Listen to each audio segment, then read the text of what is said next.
to this conversation about event group from our end in District 7980. You know, my background is in marketing and fundraising and entertainment. And one of the things that I found in my career is that the core essence of moving things forward is building relationships and having genuine relationships with your community. And we need to begin shifting where we are. So there are some clubs that sit back and have challenges because they either don't have the expertise or they're afraid of jumping forward into technology. And there are some clubs that dive right in. And one of the things that I know from my experience is that clubs can choose to sit back and be afraid and stagnant where they sit, or they can embrace the pandemic and they can engage and be part of the solution. And so our ability to grow from a membership perspective is all centered around service. I think we all agree on that. And that growth depends on our taking action and making that happen in our new world that we sit in. And it not only impacts our community, it also impacts internally our Rotarians, because one of the things that we face from a membership standpoint is attrition. Herb, I watched the video. I wasn't part of your last meeting, but I saw the slide that showed the drop in June down to whatever percentage it was in our zone. And that's attrition that we have to deal with every year. And we need to do something that's important. And we all know that action equates to engagement. And if we engage, it delivers purpose. And if we deliver purpose, it brings upon all of us value. And from my vantage point, that's the value proposition that we as Rotarians need to make sure we deliver to our Rotarians that are in our clubs, and that we have to communicate to our constituents in our community to get them to engage. So with that said, let me share my screen. Some of you may have seen this, but the event group platform is a platform that brings together fundraising, event management and ticketing, and also promotional marketing and product management. And I haven't talked a lot about these left and right units because we're not there yet. We're just about, in fact, I just came out of a meeting in our district. We had a club administrator meeting, and administrator meetings, the event group administrators in every club came to the table. We had about 40 members present. We talked about fundraising, and we just introduced this side of the table. So I'm not going to go into that now, but all of this is at our fingertips. In fact, Rotary already has an account with the product side of this company. So we're kind of in good stead here, but to kind of give you a framework of what this platform is, it's a platform that allows us to very easily create events that will generate action around engagement. It's allowing you to go into the back end and create a polio event, either via fundraiser or via a ticketing event. So here's an example of a ticketing. This is the front page of the ticketing site that we're launching in our district in the next few weeks. But the idea that we can create a site that allows us to do all sorts of fundraisers, and I'm just going to jump over here to my administrator page to allow me to go into the many, many clubs that are now actively engaged in fundraising events. And you can see that this charitable fundraiser that's happening here is a crowdfunding campaign from the Westport Rotary Club. They decided not to do their Lobster Fest this year, and they turned it into a crowdfunding campaign prior to raising $46,000, which is going to grow probably close to $100,000 when all is said and done. They've raised $60,000 on the ground through sponsorships. So they're going to raise about $150,000 from this campaign, and we're predicting about $100,000 within this platform. The Braffle campaign, which is the Brantford Rotary Outrageous Restaurant Raffle, raised $40,000, $10,000 on the ground, $30,000 in here. In 10 days, the Madison Club, my club, has raised on the ground, and the 5,000 here, about $7,000. So all told, this platform in our district has raised close to $100,000 in 60 days. So put that in perspective. And I go back to the engagement, the excitement that is happening is within the clubs is really infectious. And that's what's really powerful about this idea, that because you have the ability in this platform to get very creative in terms of what you want to do, whether it's a raffle, a sweepstakes, an a-thon, a crowdfunding campaign, an auction or a sale, and you can wrap them all into a single project and put a goal on each one and have that all aggregate. So if I'm doing a 100th anniversary of my club, I can have a crowdfunding campaign, I can do a sale of merchandise about Rotary, I can do an auction and a raffle, and I can wrap them all into one project called my club's 100th anniversary annual campaign. Or think about polio. I want to do an auction or raffle, a crowdfunding campaign, or a sale around polio and reach your polio project event. Setting up these campaigns is super easy. It's you know, just hearing how these clubs in this last hour prior to my jumping on this call talk about how they're changing the game in terms of different things. And then thinking outside of the box. So I'll go into just a quick demo area and just kind of share with you one thing that just I had fun kind of setting up just for fun, because I wanted to share it with our Rotary community. And that's a campaign which is an a-thon, a Dance to Stamp Out Cancer 2020. It's a dance-a-thon. And in this campaign, they've raised $20,000. It's not a real campaign, but to be able to go in and have participants join in and set those participants into teams and have be able to sign up as a participant or create a team and bring the team together, have those participants in team pay money to be part of the campaign and have them compete against one another and have a leaderboard that tells you where they are and so they can compete and have teams competing against one another. Then have prizes that these teams and individuals receive based on their performance. The top 3 teams get a virtual ice cream party for their entire team. I mean, these are just fun little things that I put together, but it shows you how creative you can get in terms of just engaging. And when you do this and you start getting people in your community involved, both externally within the community or internally, you know, within your club, that's where the infectious comes out. And here's the thing, we're in a place now that we need to do service, and being able to share this. And I'll go back out to the campaign again, just to kind of show you what I'm talking about. If I go to the campaign page, you see this link down here on Facebook and Twitter. I can drive this information right to social. I can track where I am in terms of percentage of fundraising goal. I can, and I have the ability to have my participants log in and enter how many laps they did or how many hours they danced or whatever. All of the tools are there to simplify the process and allow us to go back to where we were prior to COVID and do the things that are important and not lose a beat around the fundraising side of what we're doing. So I hope you're getting a sense of what I believe is a new world we're sitting in. I think you all know that. But now we have a tool that will allow us to align ourselves in a place where we don't have to change, but we can break outside of the box.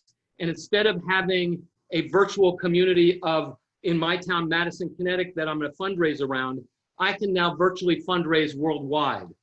And I can let people in California know what I'm doing. I can let people, and they can give and participate real time in the worlds that we're setting up. And I think that's my 10 minutes, Melissa. I wanted just to kind of frame it on that. Is that good? That's beautiful. Thank you very much. So, like our district is doing an a-thon type of thing. So we didn't want to limit anybody. So it's going to be, you can give $1 per mile for somebody to walk or swim, or a penny a page for somebody to read a book, whatever it is. it's an a-thon, but it's just, I think we're calling it polio, move for polio. Right. And this platform suits it perfectly. So we're so excited to be getting on board with this. Go ahead, Larry. How does this differ from GoFundMe, for example? Well, GoFundMe is a crowdfunding platform, and it's a great platform.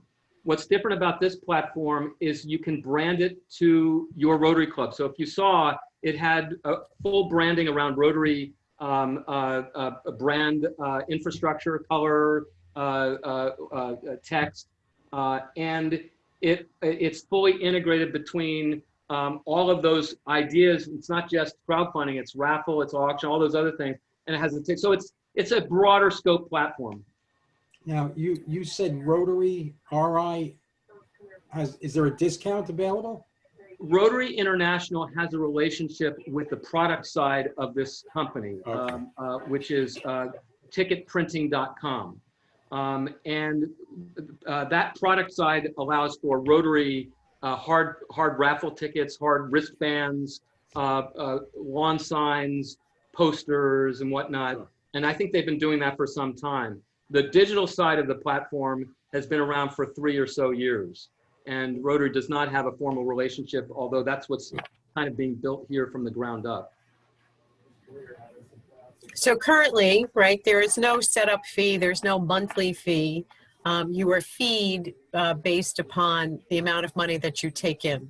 So there will be a surcharge attached to, if you take in $10,000, it could be a 4% or 7% surcharge. And there are ways to even be able to get donors to offset that should you opt to go that route. So in terms of giving it a shot, like our district has decided to sign up, and we were looking for a fundraising platform anyway. So this fit the bill for us almost immediately. So we're going to be giving this a shot. I believe Cecily's district is going to be moving forward with it.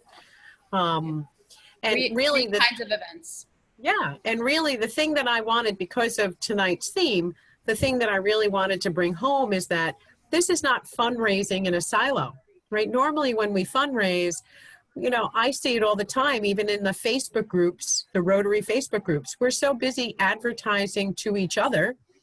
We now have a tool that will be able to help us to advertise everywhere, right? My district has been talking about putting together a cookbook. So I said, well, why don't we make it a virtual cookbook, something that can be downloaded, and then we can sell it anywhere. Nobody has to ship anything. It's just, we can just put it out there. I want to convey a story that just happened, Melissa, that I just heard about from Andy Marlott, who did the Braffle, for many of you saw the Braffle video that he put together. They just had their live stream event of picking the winner. And the winner who won $3,400, 34 restaurants, $100 gift card to each restaurant, had just moved to Branford, Connecticut. And in the last couple of years, knew nothing about Rotary. And the way they found out about it was from a lawn sign that they discovered. They ran into a bunch of them as they did a lot of biking along the Connecticut shoreline and in Route 146. So they saw it and they bought a few tickets and they won. So when Andy and his team went to deliver the $3,400 worth of gift cards to them, they had waiting for the Branford Rotary Club a $500 contribution. And what they've done is they opened the door to a future Rotarian. And I mean, that's a great example, I think, and it was really impactful for me to hear him talk about this today. It really kind of speaks to, I think, what we're talking about here in terms of membership and retention, and more importantly, engagement. And so it's being out there and connecting and touching with different touch points that drive people to the table. I love it. Robert, thank you so much for spending some time with us and showing us the platform. I'm quite sure that everybody is formulating questions in their head.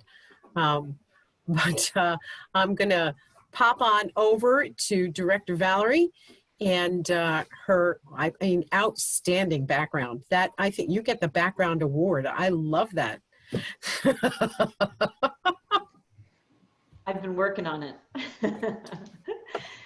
So thank you so much for inviting me to be with you tonight. I am really excited that you decided to not only have your district membership chair training, but continue to meet like this, because this is our new world. And as Robert was saying, the conversation has changed, and that's really, really exciting. And I'm hearing that from the regional leadership team. I'm hearing that from my innovative club advocate team. They're talking to clubs and districts like yourself, and the tone has changed. You know, I'm really sad. I'm really sad that COVID has lasted as long as it has. But the positive thing is, if it had been a shorter period of time, I think we would have just gone back to our old ways, and we would not have been able to take advantage of some of the exciting things we're seeing happening. And this fundraising platform, one example. You know, I don't think we would all buy into a virtual fundraising platform where we're not getting together, rolling up our sleeves, spending weeks of manpower to, you know, make a little bit of money, and you know, being together is part of it. There's no doubt about that. But I think that we can be a lot more effective, and sometimes we have to spend a little money to make some money. And we're really excited that we're going to roll this out to your district governors in each of the districts of zones 28 and 32 next week. We need to get this down to the club level. We need clubs to get excited. This is one of the biggest challenges during COVID. We can't have our lobster fest. We can't have our rib fest. And we're talking for some clubs, you know, $60, $80, $100,000.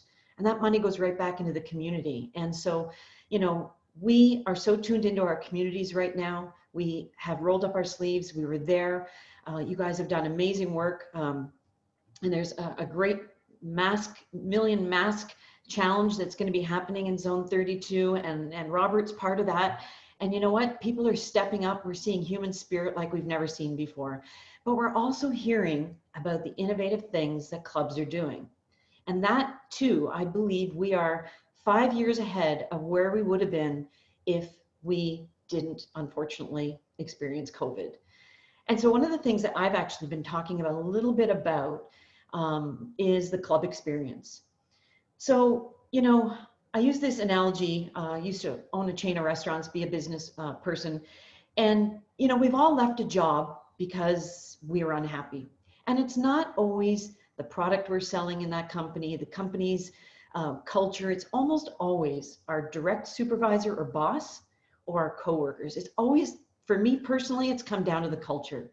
I'm not happy, don't want to go to work every day. So what do? I dust off my resume. I find another job. The grass is always greener on the other side. So let's picture our Rotary clubs as our corporate environments. We know we can dust off our resume and go somewhere else.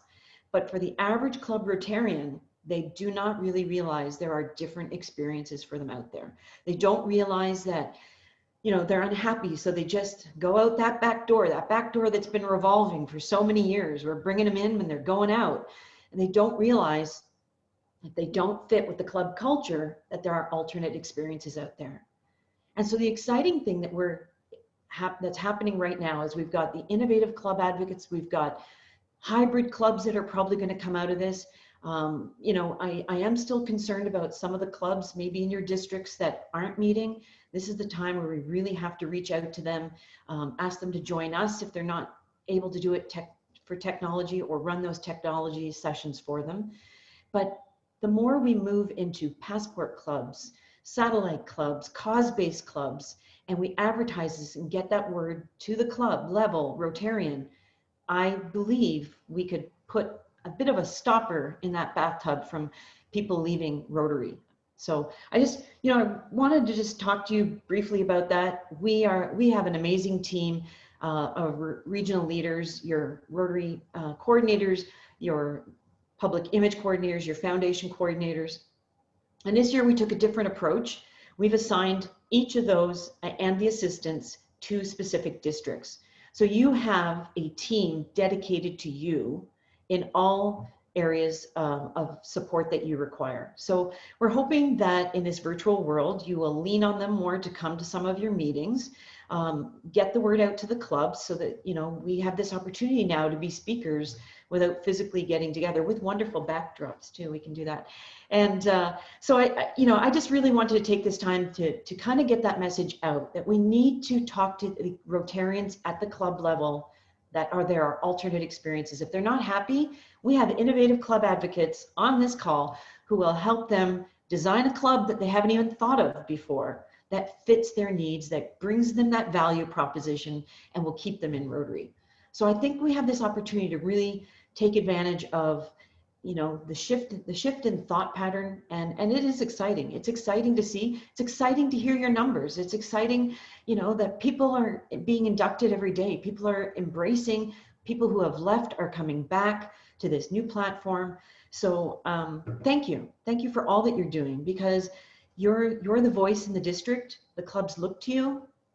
The clubs will listen when, you know, I always talk about tone from the top. When they hear the district membership chairs saying, you can start a new club, I can help you, I've got the resources to do it, you know, it really goes a long way when you have that support at the district level, when you're a club president or you're a club membership chair. So thank you for all that you're doing, and continue to speak differently, look at Rotary through a different lens that COVID has unfortunately thrust upon us. But again, I think it's a really positive thing. And you know, I thank you again for inviting me, and thanks for continuing to meet and continue this conversation, because I really think that in these times, the more we speak, every time I'm on one of these meetings, a new idea comes forward.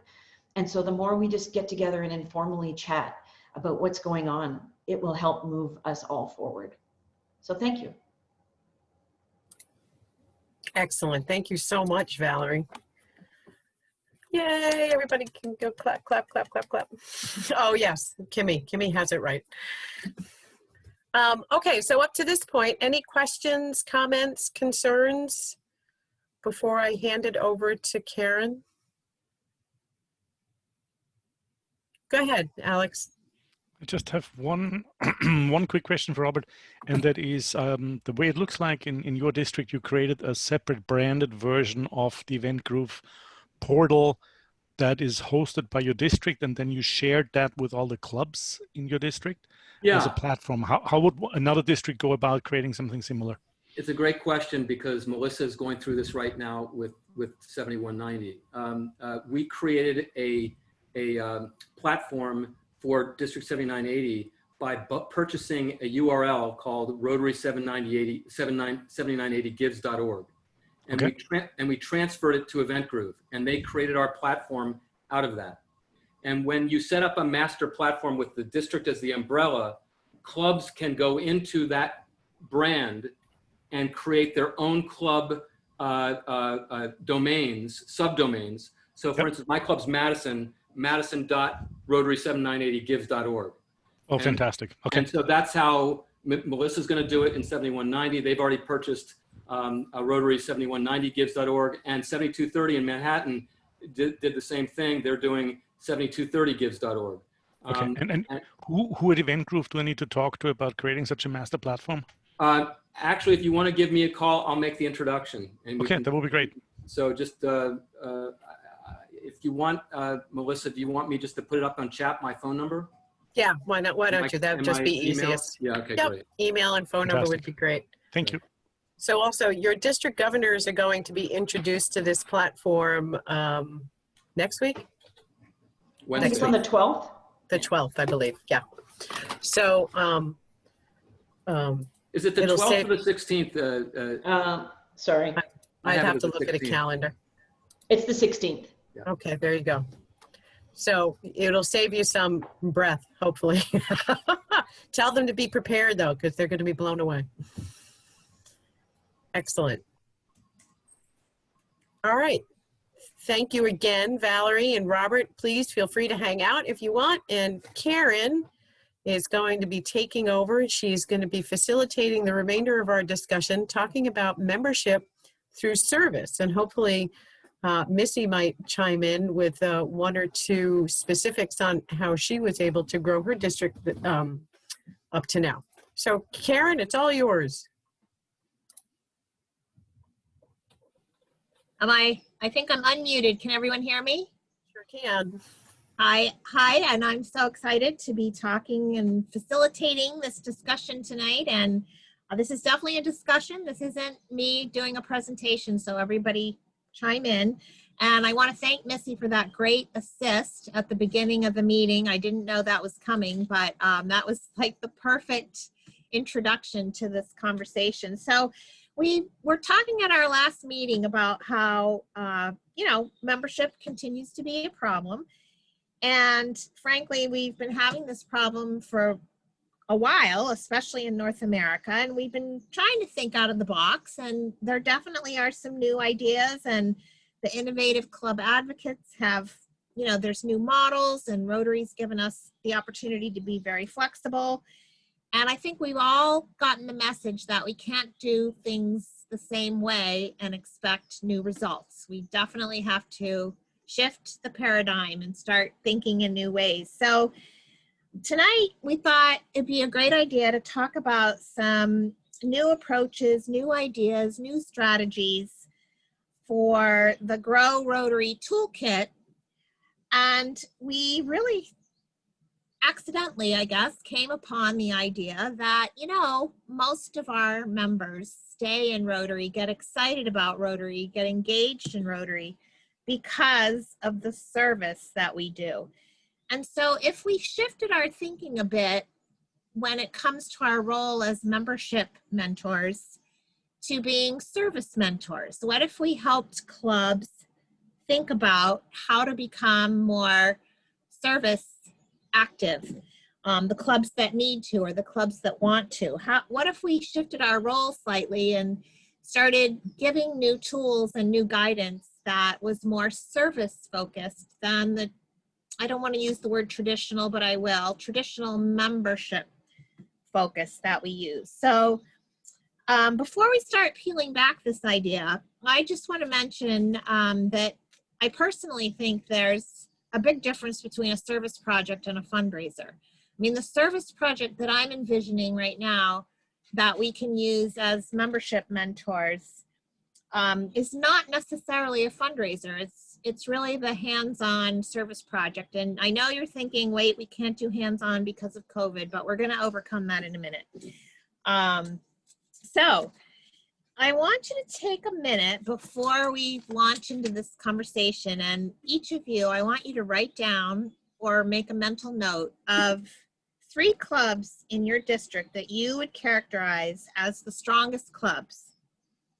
So strong meaning they've grown the most, they have great energy, or they're highly visible in their community. So pick 3.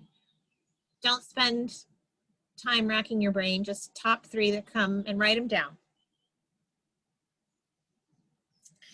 And we're going to come back to that in just a minute. So do I need to do anything to unmute other people, or like now that I want to ask a question of other people, do I need to do anything? You can just ask them to unmute themselves. Okay. As you go along, that's fine. So just unmute yourself. I have it when you somewhere. I unmute. just have to find it. All right. So let's start by, can you give me some of your thoughts on what the benefits are to a club that does a lot of service as it relates to membership? Can you think of some specific benefits to a club that does a lot of service? The first thing that, go ahead. Yep. Exposure. Yes, definitely. So great exposure for the club, both in the community and definitely networking, exposure, definitely. What else? Engaging younger generations. Okay, definitely. The word engagement, perfect. And also young people love to volunteer. So here's one point I want to make, and I could have made it earlier, but we're all scratching our brain, membership's going down, and the counterintuitive thing about that is in the post 9/11 world, there are more people willing to volunteer for service than ever, especially young people. They really grew up thinking that I need to give back, I need to make the world a better place. So it's really on us to kind of figure out, how do we grab this new volunteer? Like they're not necessarily the retiree, and they're not necessarily the stay-at-home mom. They're maybe not the model that we had in mind in another era, but there are more volunteers ready to do service than ever. So definitely engaging young people. What else? Other benefits of doing a lot of service in your club. Go ahead, Peter. Keeping current members involved and intrigued, especially if clubs are not as active as they were in the past when they were physically meeting. This will give the members an impetus to, if they weren't involved more, to become more involved. Okay. Obviously. So And to get engages- fulfillment. You know, everybody wants to help. So fulfillment is the Exactly. key.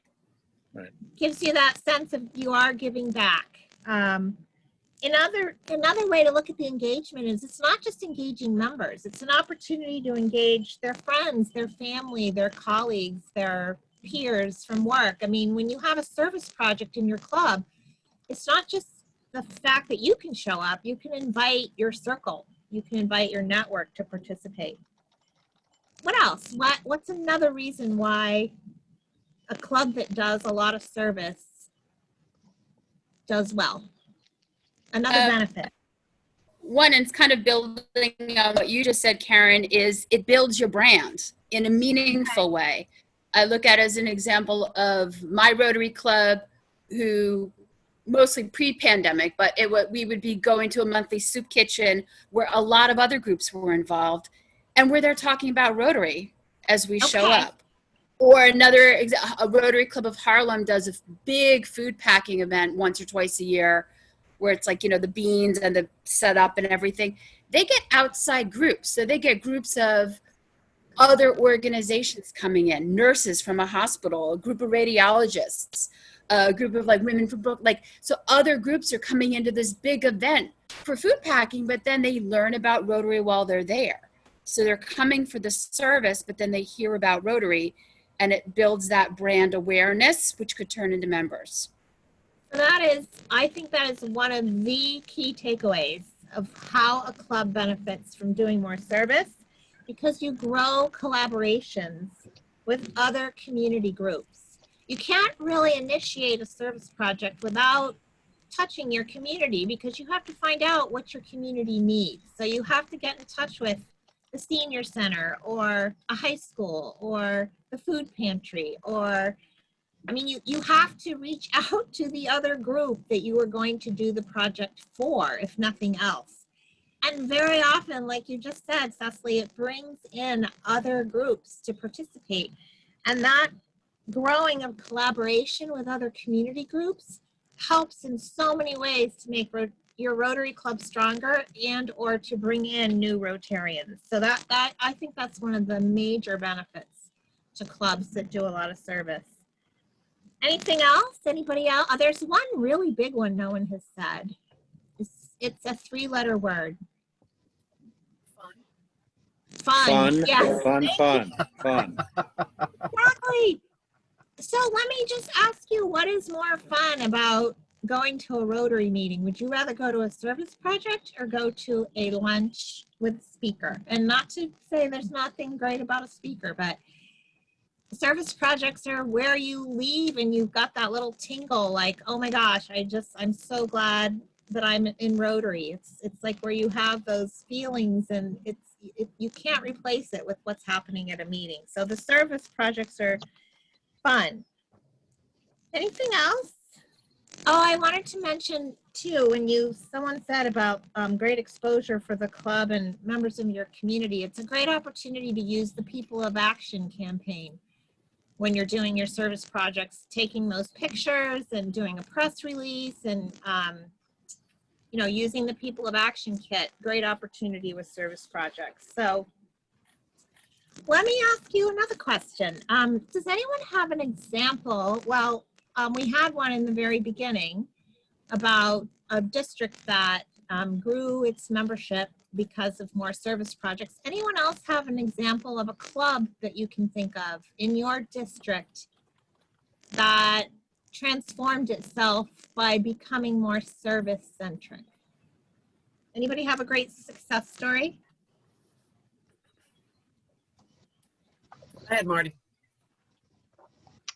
We have a club in District 7780 that used to be the smallest club in the district. It was stuck at 11 members, 11 solid members, but 11 members.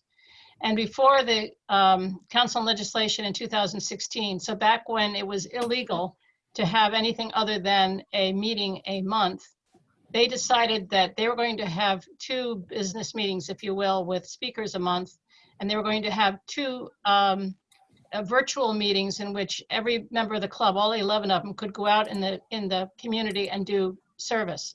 If somebody could read to the children at the library, somebody else could help out at the vocational school. Didn't matter what the service was. Do anything you want. Just wear your Rotary shirt and do service, and that's your makeup. This was back in the days of makeups. Well, they were having an awful lot of fun, as you said, Karen, because they were doing what they wanted to do rather than sit around a table of 11 people and complain about how, you know, they were too small. And because they were wearing their Rotary shirts and were out in the community, they are now no longer the smallest club in the district. They doubled in size in about 3 years. And the other piece of it is that I was district foundation chair at the time, and I was invited in to give Paul Harris's to everybody who'd done, I think it was 1,000 hours. It was some number of hours of service. And so they were really working hard. They were doing what they joined Rotary to do, which was service, and they were growing like Topsy. That's a wild. perfect story. That is Thank you. perfect. Anybody else? All right, well then I'm gonna jump in. Wait, and tell oh no, you- I saw Larry. Larry. Oh, Go okay. ahead, Larry. This is going to tie in with a fundraiser, if you just hear me out. We have a club that puts on a huge rib fest, and they invite outside organizations. They take a percentage of the gate and they set that aside for sharing. And the other organizations come in and they check into a volunteer table. They track how many hours, and based on the total number of volunteer hours put in for the weekend, if your club, your organization put in 1,000 hours and there were 2,000 hours total, man hours, person hours, I should say, you get half of whatever that gate is. So scouts, Rotary clubs, I remember years ago, they were busing Rotary clubs in from Pennsylvania. It's a wonderful, and it introduces people to Rotary that may not know about it. And sure enough, every year, right after this event, they get a bump in their membership because people see exactly what they do. That's awesome. So Listen, I have a go story ahead. about, Go ahead. sorry, a club in our district. It's actually a club that's been around for a really long time, and they had about 30 members, but it was a very traditional club. They met at a, really nice country club and had a nice lunch, and it was kind of an expensive club to belong to. And so they had 30 members for like 30 years. No growth and, kind of a revolving door. And then a couple of years ago, they did a visioning workshop. And at the visioning, it came up that more of their members wanted to do small hands-on projects, service projects. So each month they started to put in, they walked before they ran. They started with some very small hands-on service projects out in the community. And in the first year after they changed this model, they went to something like what Marty described, where instead of doing, 4 lunches a month, they went to 2 lunches a month and then 2 service meetings a month. And they added 12 members in the first year. And now they've kept it going, and they're really growing, and they've become a very strong club. It solves so many problems because of the engagement piece. It also solves, like, we can't find anybody who wants to be president next year. It solves that. Everyone wants to lead the club. because they're so involved, they're so engaged. So did anyone else have an example? I don't want to cut anyone off before I move on. So what are some of the tools that we can share to help clubs focus more on doing hands-on service as a way of growing membership? And of course, we're talking about in an environment where, you know, hands-on service is a little bit more of a challenge. So I have a few ideas that I'm going to share, and then I want to hear what you folks have for ideas. So one of the ideas that I have is that how many of your districts have a district service chair? So I bet you all your districts have a district foundation chair. I bet you they all have a district membership chair, a district youth chair, a district PR chair. But does anyone out there have a district service chair? Aha, there's an opportunity. And then think about it at the club level. So I took a look at our district just for fun, and there's 49 clubs. And of the 49, 36 have a membership chair and club runner. 9 have a service chair. Okay, so to me, if these two things connect to one another, if one drives the other and they play off each other, maybe the thought of a service chair, someone who's really devoted to driving additional service, either at the district level or the club level, should become as important as membership. Like maybe it should, I'm just throwing it out there as a suggestion. What else do I have as ideas here?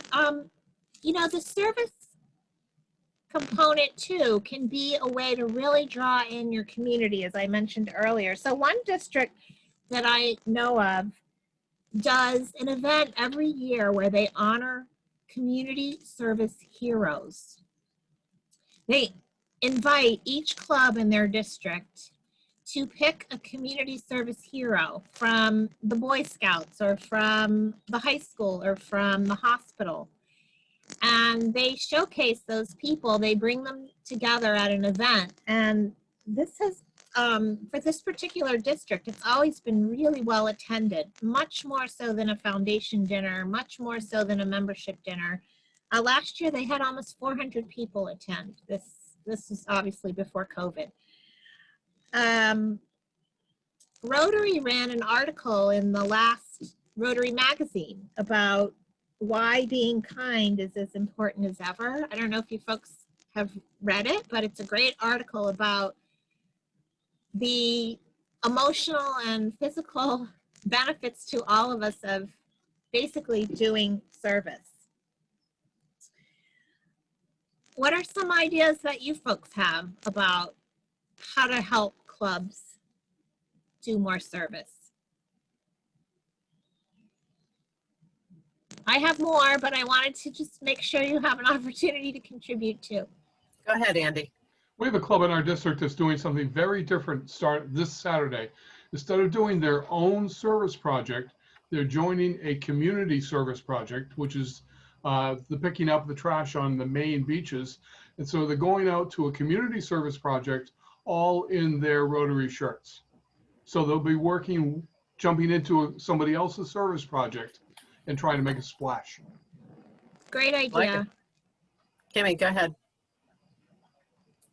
So a couple of clubs in our district have been doing food drives, major food drives at the regional food banks through the COVID-19. It's contactless, and they've actually been very, very huge and amazing. And, you know, as you're working with other people in the community or like street soldiers and other groups that are there, you know, you're talking about Rotary, and our club has actually grown from that, and other clubs are getting a lot of questions about it.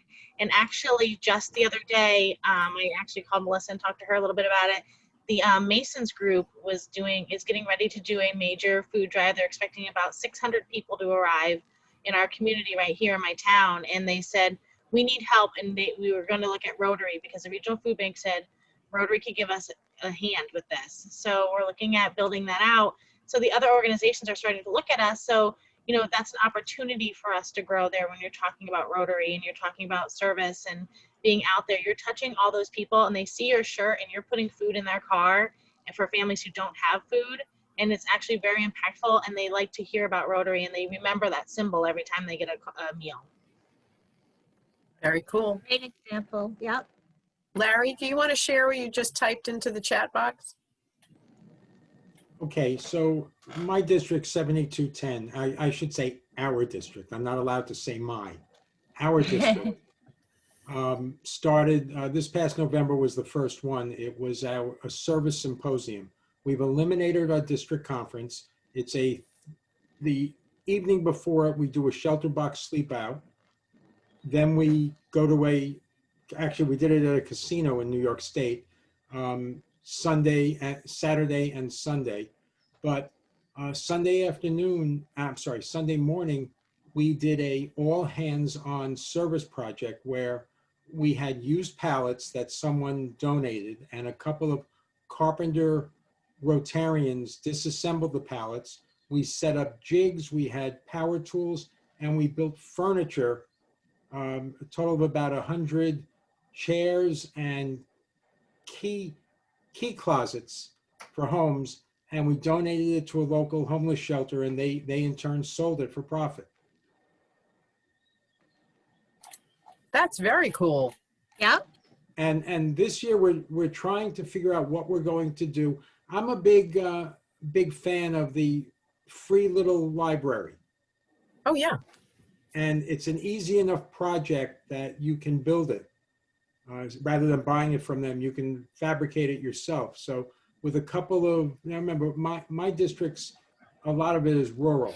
So you've got guys that are born there, before they're walking, they're using power tools. And girls. I'm sorry, I don't want to be sexist. Guys and girls. So we have a lot of people that are very handy and can do that work. Great. So I think that Missy brought up a really important point at the beginning, is that as a district membership chair, and this is something that you guys can do very easily, when you're talking to clubs, talk about their strengths, talk about the things that they really love doing, and get them excited and re-engaged to keep doing that or do more of that in just a more public way. Right? And when that starts to happen, then the enthusiasm builds, and I mean, it just keeps going and going. Involvement equals excitement. I mean, that's really what it comes down to. And when people are excited and engaged, they can't keep their mouth shut about Rotary. So go ahead, Missy. I didn't mean to steal your thunder. I wanted to add, it's not thunder stealing at all. I just wanted to add the thing that we found to be so key with that approach was that, you know, asking a club, you know, build your membership and do a drive and do this and do that, that's a heavy lift, and it often moves them into an uncomfortable area. Whereas if we're just asking them to expand on what they're already comfortable doing, or maybe think about it in a bit of a different way or do it in a larger way, it's not as uncomfortable of a migration, you know, for the entire club. And therefore, you know, the club leadership is behind it, the club membership is behind it, and it's just a win for everyone. It's a win for Rotary, it's a win for the community, and that's what it's all about. So it was about helping the club stay comfortable with a membership drive, or, you know, a big membership event, which for some clubs can be a scary proposition. So for those of you that were not here at the very beginning, District 7950 wins the membership award for this month to date because they have 9 new members. So it was a very timely topic. Karen, I'm sorry, I didn't mean to interrupt. We have about 3 or 4 minutes left. I have 3 or 4 more tidbits, and then I'm completely finished, and they won't take a minute each. Okay. So one of the ideas that I'm putting on my hat is, though, as a district membership chair, I'm also a district service chair. So one of the ideas that we came up with in our district is we do a project calendar. So we surveyed all the clubs and asked them what their regular service projects are. Again, this was pre-COVID, but you know, some clubs go to a soup kitchen the third Thursday of every month. And then another club goes to, you know, a food bank on some designated day. Another club reads to seniors on some designated day. So we put together a calendar and we shared that on our district website and with all the clubs, so that if I'm in a club that maybe isn't doing a lot of service, but I'm in Rotary and that's why I want to be in Rotary, I can just jump into another club service project, and almost the passport club idea without actually being the passport club, so that I'm able to, you know, move around and participate in other service projects. There's also a great service project showcase on the RI site, and right now they have a COVID specific showcase, which if clubs are asking like what kind of projects can we do during COVID, there's a list there that some of them, you know, are helpful. There's also, I found a really great service link on Rotary District 6690. They have a whole page of engaging through service, and they have some really great COVID time project ideas. So you can just Google that, District 6690. We also put together a list of in-meeting projects, things that clubs could do, you know, during a meeting instead of having a speaker or a meal, and circulated that. So I want to end where we started by coming back to your list of your 3 clubs that you think are the strongest in your district.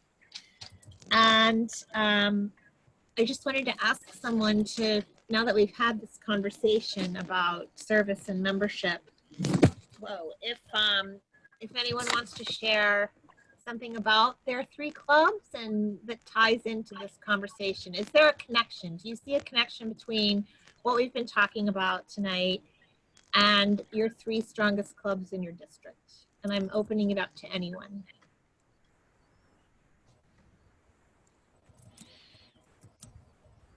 And Alex, and then Scott. So one of the 3 clubs that I put on my list is the Boston Rotaract Club. And what makes them so absolutely amazing is that they have a really, really strong service component. They've done so many fascinating service projects over the past year. And so I think it totally validates your point. Thanks. Yeah, the one club that comes to my mind in our district is the Avon, New York Rotary Club near Rochester. There are about 60 members in a fairly small town, very vibrant club, and they do a lot of service projects in partnership with the local ambulance corps, the Lions Club, that sort of thing. So their partnership is they reach out to others. But one unique thing that they do, I've been to a couple of them, is they do once a month, or they try once a month to do an in-club service project. So they meet Tuesday evenings, I think, for dinner, and they set aside a full hour and a half. And instead of the normal procedure for doing a Rotary meeting, they get right to work doing a service project for the community. The one I attended a year or so ago was the Veterans Outreach for the Rochester, New York area. So you had the director of the Outreach Center come, and they put together a whole bunch of care packages and that kind of thing with all kinds of different I don't know, toiletries and things like that that they put in care packages, so this person could take them back and distribute to various veterans in need in the area. So they try to plan that. It takes quite a bit of background work to pull this off in one meeting, but they do this, try to do it on a monthly basis. And as I said, for a fairly small village, they have a large and vibrant club. They probably have a club service chair. They probably do. That's a great story. Anyone else?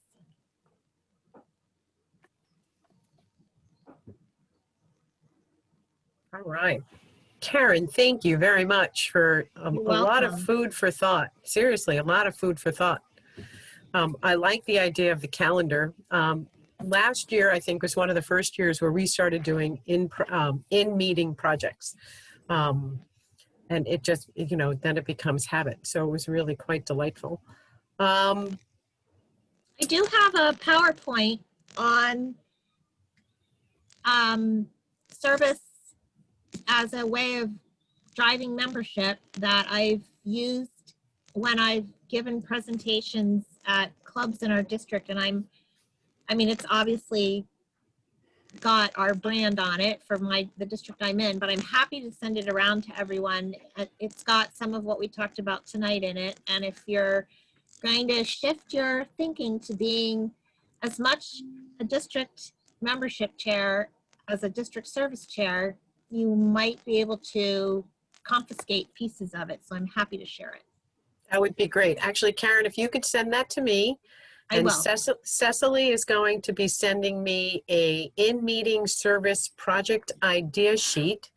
And then I can also send out the recording to everybody and for those that unfortunately missed tonight. So with that, our next quarterly meeting is in December, right? If I'm doing math correctly. And of course, as always, if any of you need assistance prior to that, please feel free to reach out to me, your assistant coordinators. We're all one great big team here, and we're here to help you help the clubs. So thank you for taking some time out of your night to be with us, and I hope that you gleaned some pearls of wisdom. Have a great night, everybody. Oh, that's Bye, great, everybody. Andy. Thank you. Thank you. Bye-bye. Bye.